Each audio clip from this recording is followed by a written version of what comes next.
topics and opinions expressed in the following show are solely those of the host and their guests and not those of W4CY Radio, its employees, or affiliates. We make no recommendations or endorsements for radio show programs, services, or products mentioned on air or on our web. No liability, explicit or implied, shall be extended to W4CY Radio or its employees or affiliates. Any questions or comments should be directed to those show hosts. Thank you for choosing W4CY Radio.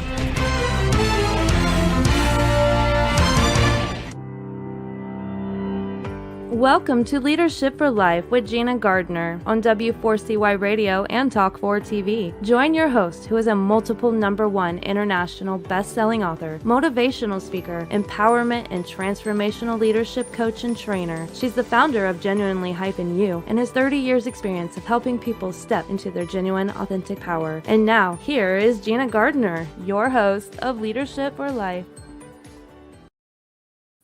Hello there, and welcome to the show today. And we've got a great show for you, as always. Later on, I'm going to be joined by my guest, Elaine Jacques, and she has a wealth of experience to help us all. But the theme of the show is most people underestimate what they're capable of. Now, that can be on a daily basis, or it can be in life generally. The interesting thing is that whatever you expect of yourself, the chances are that you will achieve part of that.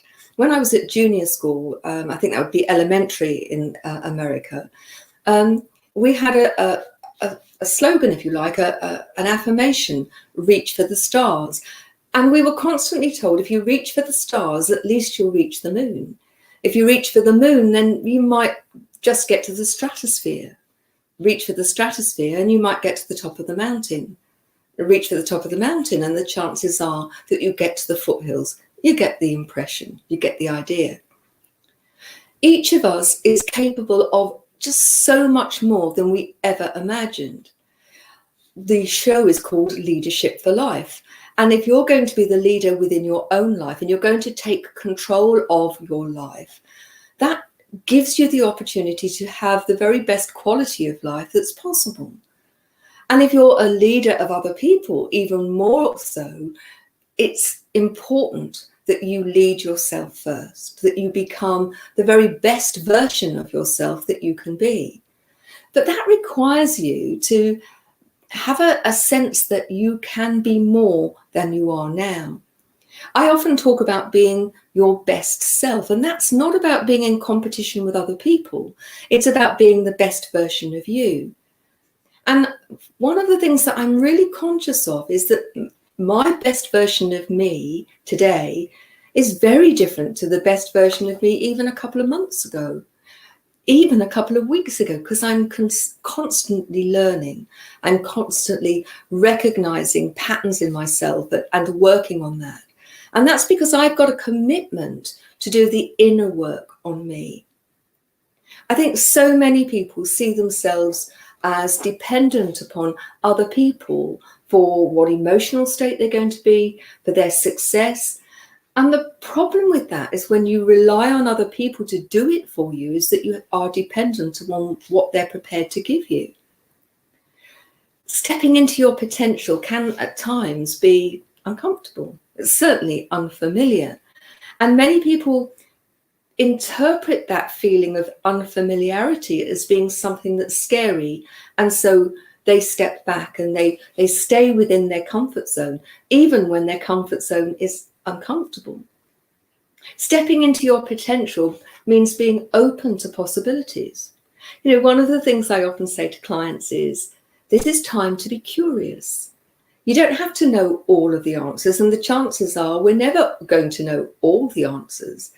And if we're looking for everything to be right and certain and in place before we take a step forward, we're going to find ourselves incredibly limited, rather than taking sensible care, getting the best data available, but being courageous enough to step out into the unknown.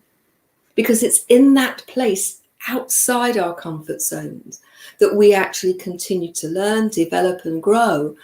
And that's just so important. Now, it's always been important, but it's even more important in today's situation. The pace of change has never been faster. I'm quite amused when I've seen companies that have said, no, you can't work from home. We haven't got the technology and it's not possible. And what about security? We don't trust you to work hard. Who within 5 days of lockdown had sorted it out and people were working from home very comfortably. Security was not breached. And actually those companies very often found that the people that they didn't trust to work at home because, well, they wouldn't work hard enough, are actually working harder and are more productive than ever before. The mindset has shifted because they have thought, I need to make this possible. Let's look for the solution rather than closing everything down and saying, nope, can't do it. I think of the number of people now who are very comfortable using Zoom or Team Player or Google Hangouts or whatever the technology is, that are, just over a year ago would have turned around and said, no, I'm not going to do it. I don't like technology. I'm not going to give it a go.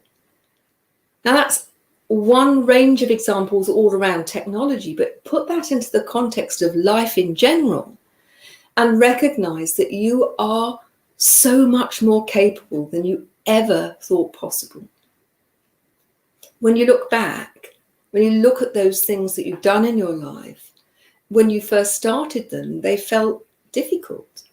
I often use the example of driving and getting behind the wheel for the first time and not knowing, what to do or how to read the traffic, and how we move from that level to start with of unconscious incompetence, because we don't actually know how bad we are, through the level of conscious incompetence, this I'm not very good and how am I going to manage, through to conscious competence, the time when you were taught, or at least I was, mirror, signal, maneuver. And you would think to yourself, right, mirror, signal. Okay, now I've checked my mirror, I've made my signal, now I'm going to move out into the traffic. And it had to be a conscious act. And now these days, when you drive to somewhere and you get to where you're going and you think, I don't actually remember getting here, because you have been driving at an unconsciously competent level, or at least I hope you have. We are amazing human beings, are just incredible. And our capacity to learn and do things differently stays with us from the moment we're born until we die. Now, there was a time when they thought that our brains would start to die off from the age of 21, and it was more and more difficult to learn new things.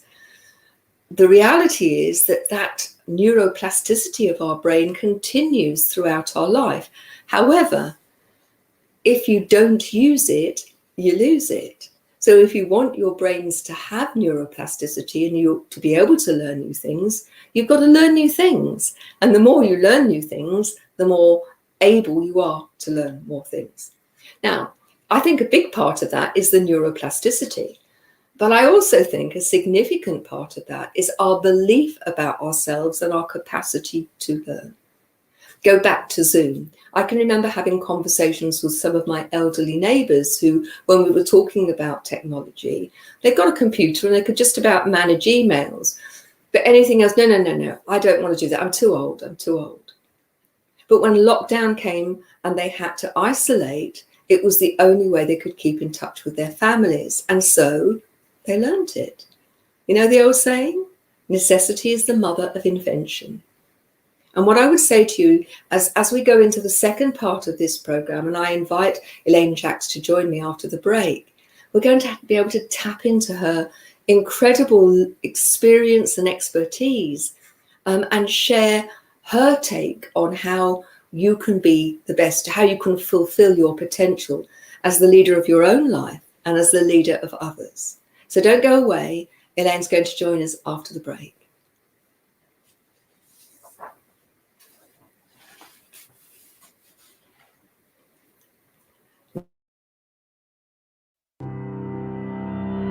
You have been listening to Gina Gardner on Leadership for Life.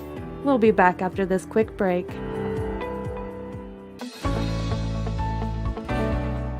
Want to get the best out of life personally and professionally?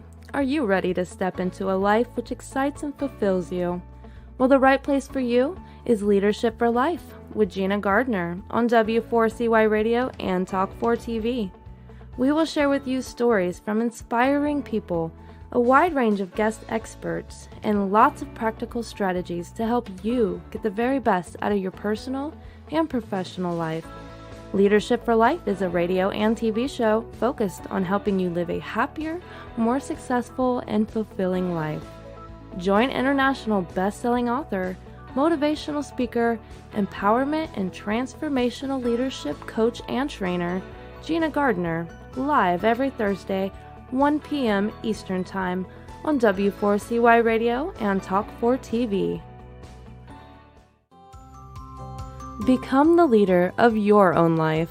Gina Gardner's #1 international best-selling book, Thriving Not Surviving, The 5 Secret Pathways to Happiness, Success, and Fulfillment, provides you with the foundational principles on which to become the best leader of your own life. It's available as an ebook, paperback, hardback, and as an audio from genuinely-u.com, or also from Amazon.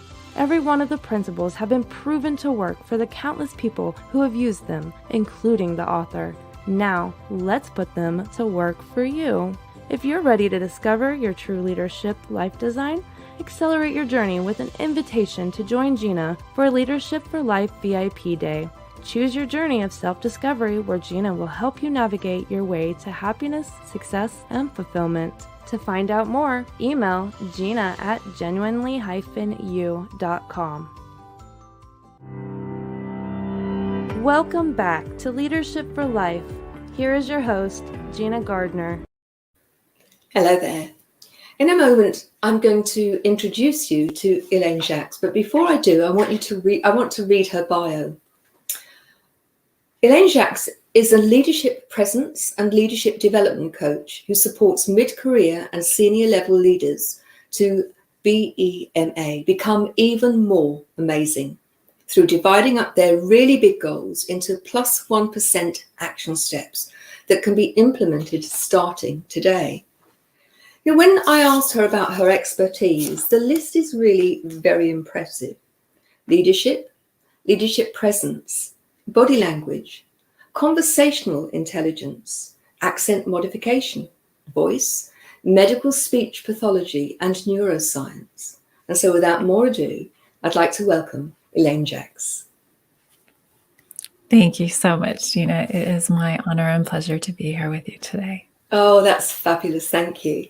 Before we get into the sort of nitty-gritty, I think you have an interesting story, and I think one that puts everything into perspective in terms of your expertise and your experience. So I'd be grateful if you'd share that with us. Well, thank you. I appreciate the opportunity to share my somewhat circuitous story of coaching. So coaching is my 4th career, and my 3rd career, as you hinted, was that I was a medical speech language pathologist until this last year. And I was that for 16 years with a subspecialty in voice. And that's also where the accent modification piece came from.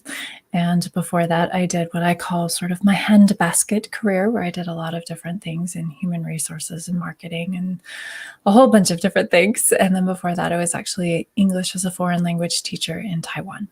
So I guess the single thread that I can see a little bit at times that holds all of those together is my interest in helping build people up, help them communicate more effectively, and just being a part of, and as you mentioned, helping people become even more amazing. I think that's a wonderful goal, to help people become more amazing. And you talked about building people up, because for me, a lot of it, I think, and I'd be interested in your take, is in order for people to become more amazing, they've just got to recognize who they are. It's not as if you're making them something different. It's their perception of themselves that changes. Would you agree? Absolutely. And that's part of the reason why I chose that particular tagline, is because I want people to know that you've already done so many things to get where you are in your life, whether or not you recognize it, as you so very eloquently said, whether or not someone recognizes it, I want them to know that my perception of each and every person is that you're already amazing to have gotten from babyhood to where you are right now. And so by working together and empowering yourself through possibly working with someone like Gina or me, you can become even more amazing.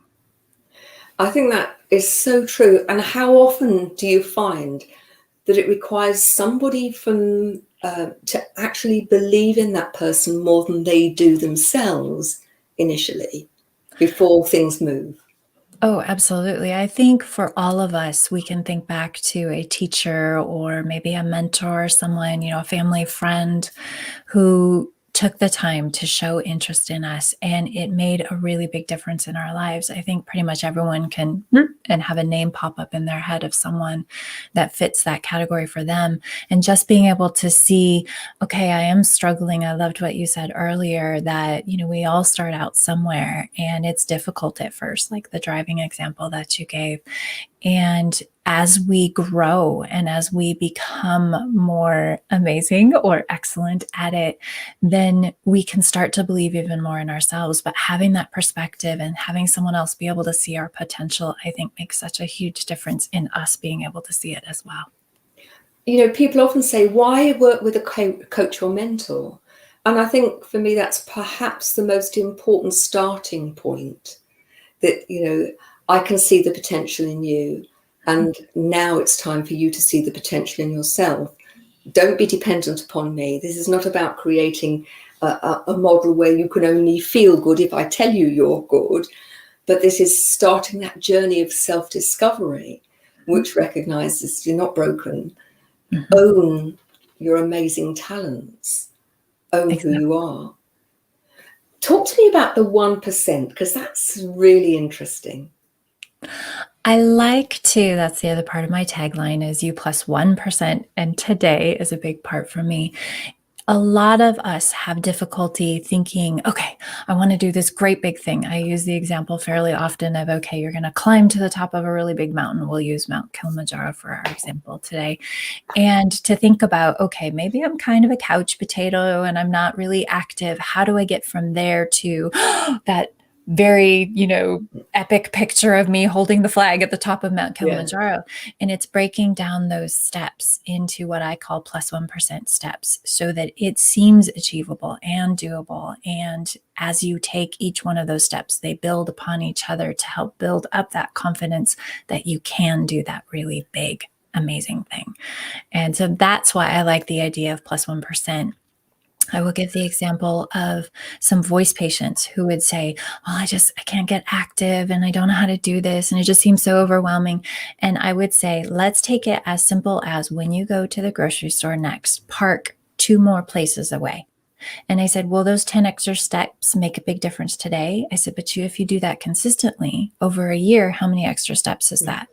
And just, the light bulb of there are little things that when we do them consistently and we don't wait for the perfect someday that never comes, if we start today, that we can add all of those steps up and achieve our goal from there.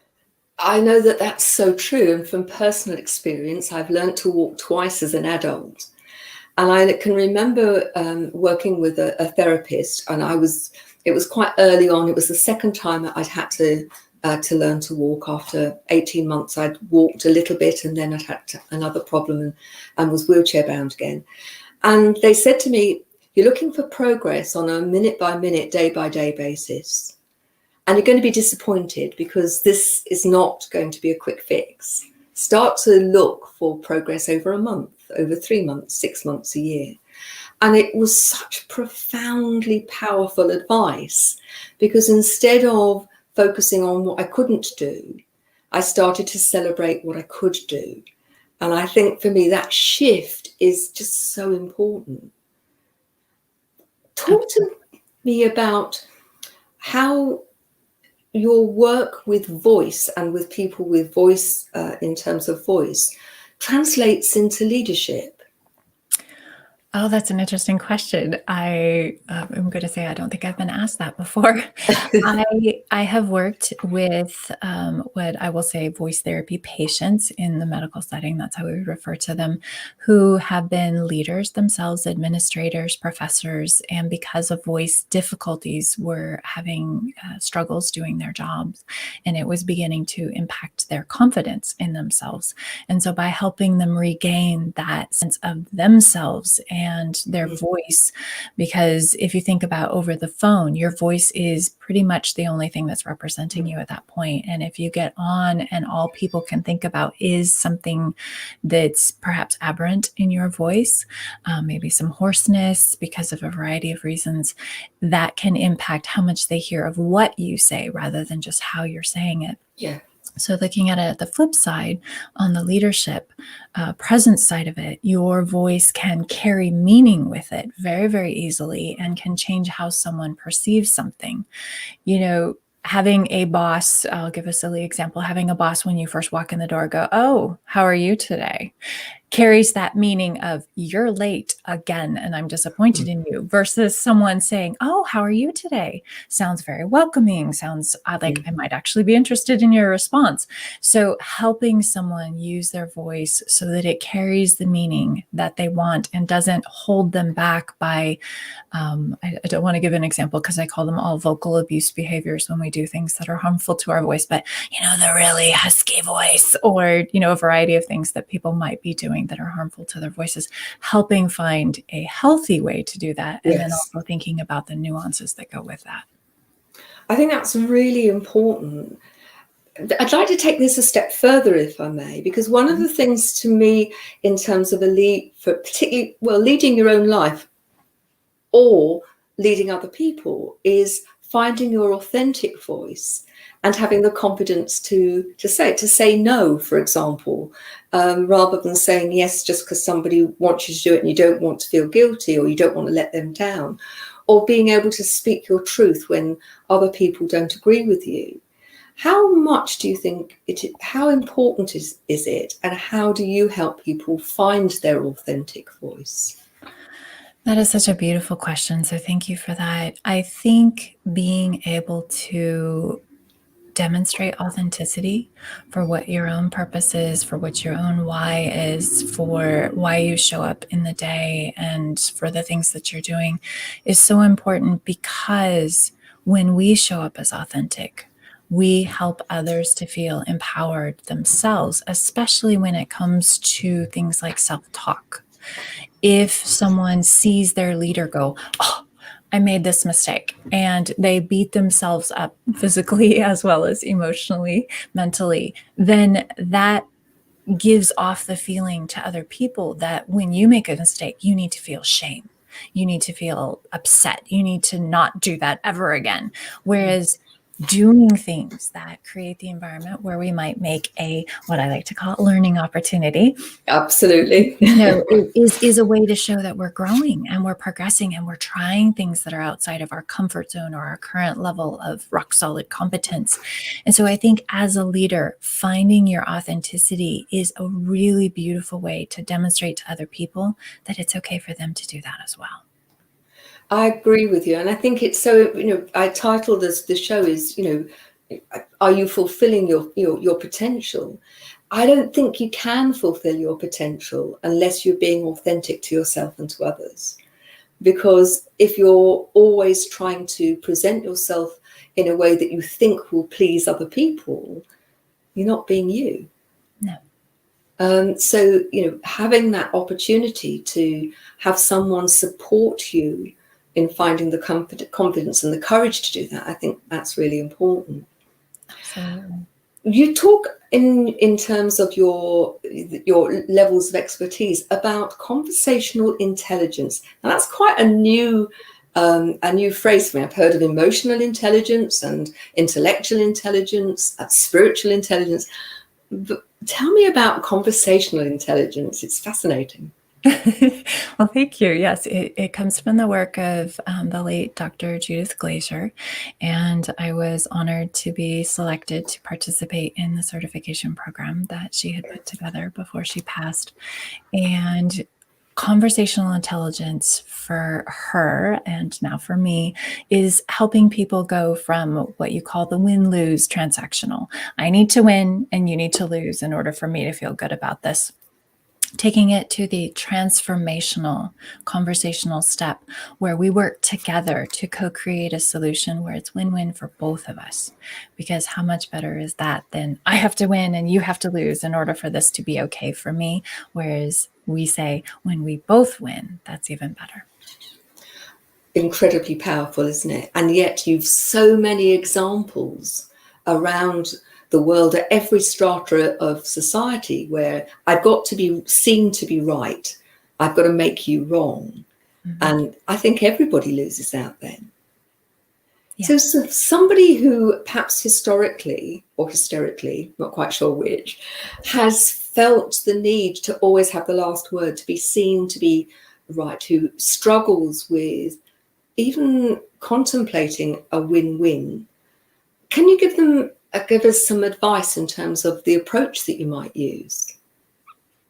Oh, I think that's a very relevant example question.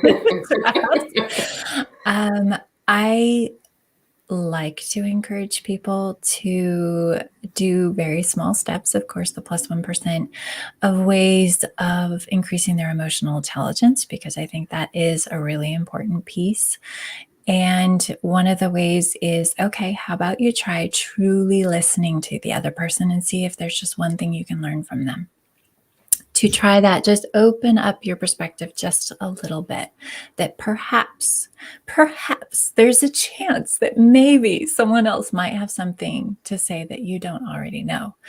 There's a lot tied up in that, being willing to be vulnerable, that maybe you don't know everything there is to know, and maybe some humility again, that there are things you still have left to learn. And I think everyone on the planet has something that they can teach us because their experience has been just that little bit different. And to touch back on what we were talking about in that last question is, I love to tell people the world needs you to be you and not someone else 2.0. Mm-hmm. So being willing to learn and discovering how can you be, as you so very well said, the best version of yourself is, I think, a really beautiful way to maybe take it down a notch, that you don't have to know everything. You are already the only version of you that's available on the planet. So how about let's just take a breath and see what we can learn from other people and see how we can be a better version of ourselves on this planet. And see how open they are to that. I think it's really good advice, and recognizing, I think for so many people, particularly those who are existing leaders in what's becoming very fast, a very different arena, that they previously, the delegation style had been, it's better to do it myself because at least I know it's done properly, or that they felt that they had to be the fount of all knowledge, and being prepared to actually say, I need everybody's help, having collaborative, self-actualizing teams where you harness the expertise, experience, enthusiasms of everybody. So even the most junior person has something to add. And even if it's the silliest idea, it often triggers the idea that's actually going to solve the problem. Yeah. But that's quite a leap of faith for many people. And I get a sense that those who are younger and who are developing now will find that journey easier than those who are established. And yet, if they don't learn this lesson, they're going to wither and die in terms of profitability and success, because they're going to burn themselves out. Mm-hmm. Absolutely. So talk to me about accent modification, because that fascinates me. So it is something that fascinates me as well, obviously, and apparently because I'm such a lifelong learner and so curious, I like to joke that if I'm going to learn something, I apparently want to get certified in it. But accent modification for me, I love that we have changed as a society. We've changed the term from accent reduction, making it sound like it's something you need to get rid of, to accent modification. What are those small shifts, perhaps, that we can do that will help us to be able to communicate more effectively with someone else? I will give the example of, I worked with this lovely woman from Rwanda, and she's an engineer. And there were just some words that came up fairly frequently that the way she said them were difficult for other people to automatically get what she meant. And so it was causing these roadblocks of people Yeah. going, I have no idea what you just said. And so we worked specifically on what those high importance words are, Sure. to modify just slightly how she said them so that they wouldn't create those roadblocks, so that the message could keep going and it wasn't just the stopping point and then we lose that we're trying to work together to come up with a solution on this particular engineering topic, instead of just focusing on, I have no idea what she just said. What was that? Yeah. And a fair number of people on the planet, try to be sensitive and won't say, I'm sorry, I don't know what you just said. And instead they'll go, and they don't know. And so then we have this complete disconnect of Yeah. what are we talking about, instead of being able to continue moving on and create this solution together. So it's a piece that I will bring in to coaching as needed when I hear Yeah. these are issues. So it's something that, yes, I could do solely on its own, but I find it interesting to be a little bit more holistic and bring that in as needed. It's interesting, isn't it? Because I talk about, the how language, for all of us, we use the same words, but we don't necessarily mean the same thing. So I talk about the language of, let's say, fruit. So you're talking apples and I'm talking pears. But what we're doing in this discussion is we're coming to the language of fruit. So by asking questions, you're clarifying that we have a shared understanding of what we both mean. But I think when you add accent into it, and there was a time in the UK when anybody on the TV had to have a BBC accent and speak like the Queen, and that's changed, I'm glad to say. But I think when you add the difference in terms of our interpreting language to having the barrier that certain pronunciation is impenetrable, then I think that there's two things. One is for the person themselves to have the courage to recognize the problem and seek help. And the other is for people who are their leaders, perhaps, to say, look, you're a great engineer. We value you. But in order for you to be able to maximize your potential in terms of helping others, this is something that we need to work on. And so here you are, here's the opportunity. But so often one or other or both of those approaches are missing, aren't they? Mm-hmm. Absolutely. And I will tell you, with a certain amount of horror and shame still residual in my soul, that I had a hospital reach out to me and say, we need you to come and talk to these nurses. They all have too heavy of accents. And I said, okay, now hold on.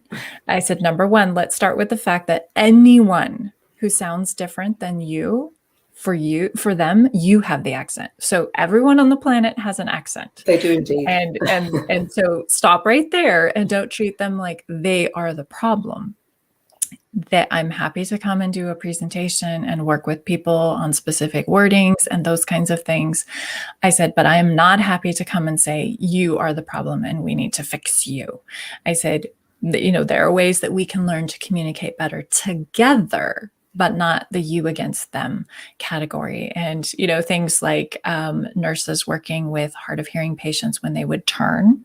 And, so their face isn't visible to the hard of hearing patient who maybe doesn't have their hearing aids. And, that's another thing. And that's not an accent issue. Yeah. That's let's focus on having light on our face, speaking loud, slow, and clear. Those kinds of things actually were a lot of what the problem was, not just, they have a heavy accent. I said, no.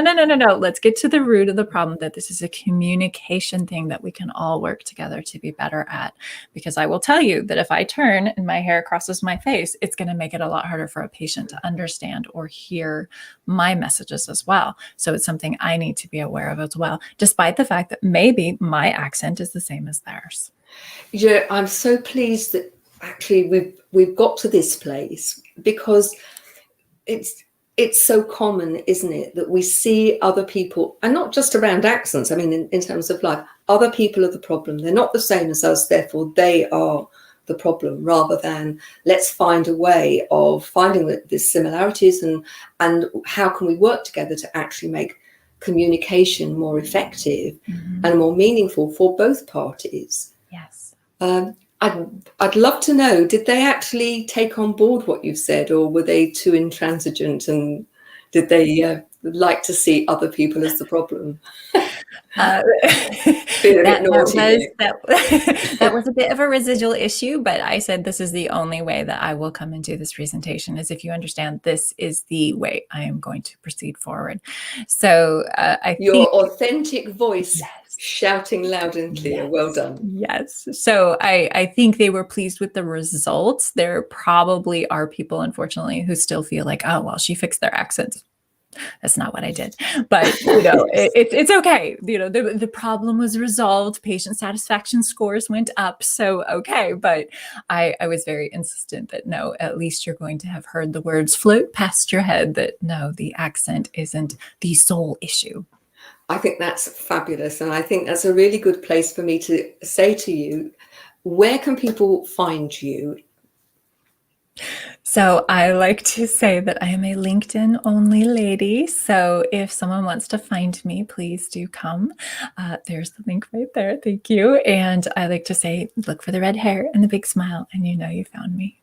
And I would really recommend that, you know, just an amazing work that this lady does. So go and have make a connection with her and talk to her, because she can really help you.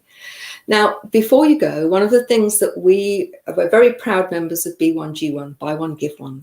We're part of Movement for Good.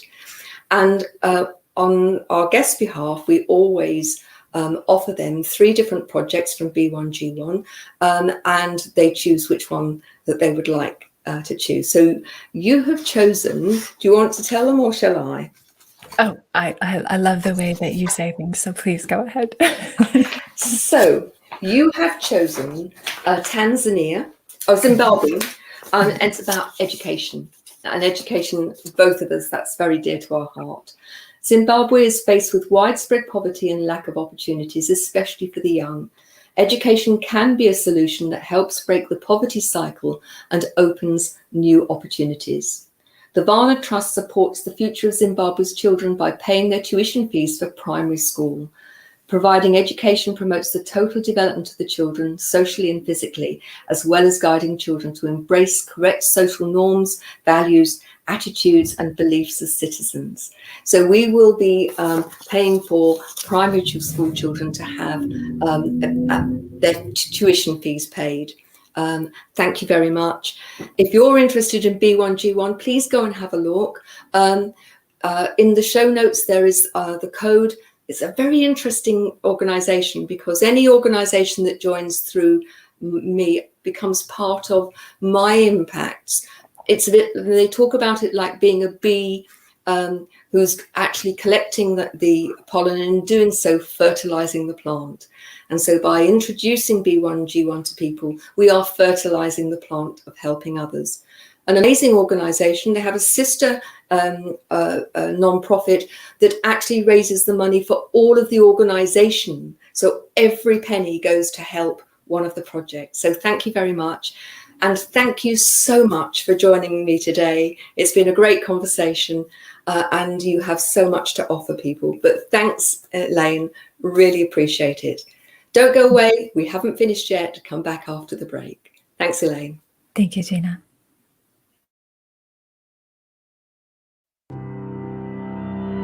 You have been listening to Gina Gardner on Leadership for Life. We'll be back after this quick break.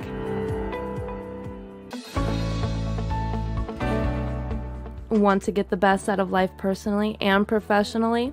Are you ready to step into a life which excites and fulfills you? Well, the right place for you is Leadership for Life with Gina Gardner on W4CY Radio and Talk4 TV. We will share with you stories from inspiring people a wide range of guest experts, and lots of practical strategies to help you get the very best out of your personal and professional life. Leadership for Life is a radio and TV show focused on helping you live a happier, more successful, and fulfilling life. Join international best-selling author, motivational speaker, empowerment and transformational leadership coach and trainer, Gina Gardner, live every Thursday, 1 p.m. Eastern Time on W4CY Radio and Talk4 TV. Become the leader of your own life. Gina Gardner's #1 international best-selling book, Thriving Not Surviving: The 5 Secret Pathways to Happiness, Success, and Fulfillment, provides you with the foundational principles on which to become the best leader of your own life. It's available as an ebook, paperback, hardback, and as an audio from genuinely-u.com, or also from Amazon. Every one of the principles have been proven to work for the countless people who have used them, including the author. Now, let's put them to work for you.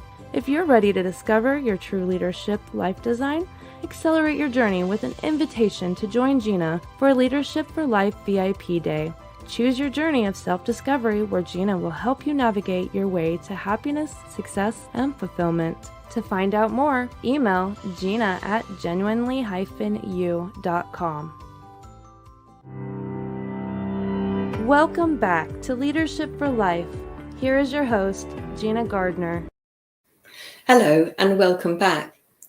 So talking about being your best self, developing your potential and being the best version of you, all requires you to be aware, to understand that things could be even better, and to take some action.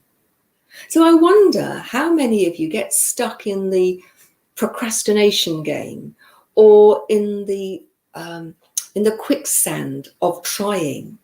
So many people say, well, I'm trying to do this, I'm trying to do that. And recognizing that the trying bit does not actually mean action. It's an approach, and it can so often get you caught up in, well, you're not actually doing anything, but you're making the excuse to yourself, well, I'm trying. And in doing so, you are really holding yourself back. How many of you get so far and then you sabotage yourself because you're fearful of succeeding? In my experience of working with people, there are just as many who fear success as fear failure. And the result of either of those is you're never going to be consistently happy, successful, and fulfilled.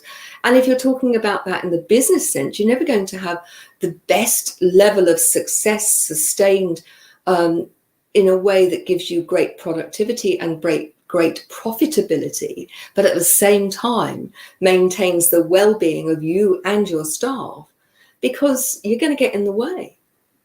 So the most important factor in all of this is not other people. It comes down to you being the most important factor. You are your biggest lifelong project, if you like. And only you can make the difference. The challenge in all of that is sometimes you don't know where to start. It feels overwhelming. But I would say to you, Elaine talks about the 1%, identify your goal and then, just one step closer, 1%, breaking that journey from the man up to the mountain into the first step. I often say to my clients, you can't eat a whole cow in one sitting, or if you're a vegetarian, you can't eat a whole field of corn in one sitting. It would just be too much. You'd have the most dreadful indigestion. But meal by meal, mouthful by mouthful, you can actually enjoy what you're eating. And the same is true of your development. Bit by bit, taking the opportunity to work on yourself and doing that without judgment. And I think that's one of the biggest things. So many people go into the, well, I must, or I should, or I oughtn't to, or, I've got to, rather than choosing to, because there's a very different energy behind that. So what I would say to you is, if you want the best out of life, then you have to invest in you. Now, going on to one of the websites, and there are several, genuinely-u.com, ginagardnerassociates.co.uk, there's lots and lots of stuff on there that will help you. Lots of it is free. Some of it is paid for programs, either within the group or individually. And go onto Amazon and take one of the intentional workbooks or journals. It's going to cost you less than $10. And structure your development in a way that you can do at your own pace, in your own time, in your own home, that they're designed to help you. So ask yourself, do I need to be nagged to do things? Do I need to be cajoled? Do I need convincing that I am important enough in my life to actually take on board what needs to happen in order for me to be my best self? Because if you don't do it for yourself and you're expecting other people to do it for you, you're never going to reach your potential. You know, I sometimes think about it like a door. If the door is closed and locked, then getting through the door is a real problem, isn't it? But if you're open to the possibility of stepping into your potential, of life offering you amazing opportunities, just open to the possibility.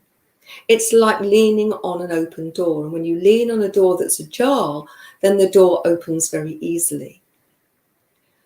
Ultimately, we've talked so many times, you are the common denominator. Doesn't it make sense for you to invest in you?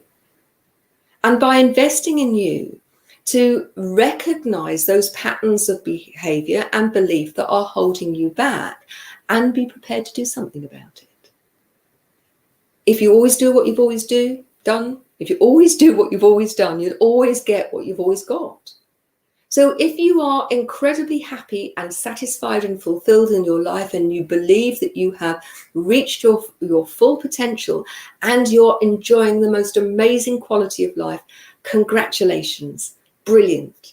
But if you're not, then it's up to you to take that step to do something about it.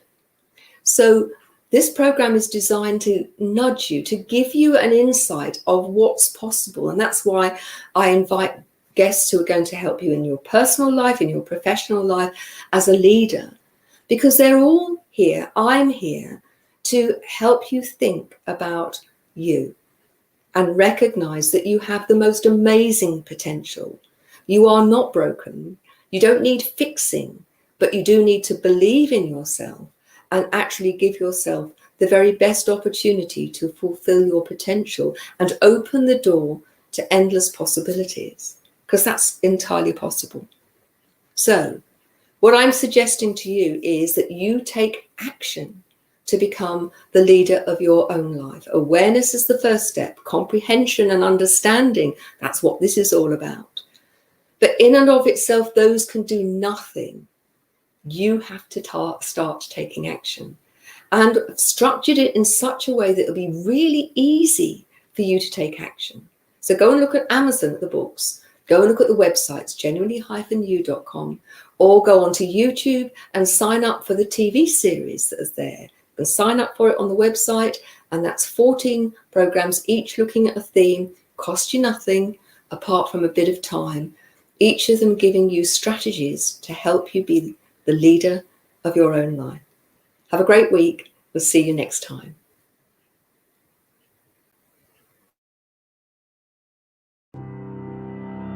You have been listening to The Leadership for Life with your host, Gina Gardner. Make sure you tune in to W4CY Radio and Talk 4 TV next Thursday and every Thursday at 1 p.m. Eastern Time for more Leadership for Life. If you missed any part of this episode or just want to hear or see it again, you can find the archive of the TV show on Talk 4 TV's YouTube channel and the podcast of The Leadership for Life on iHeartRadio, Pandora, Spotify, Amazon Music, and wherever you listen to your podcast.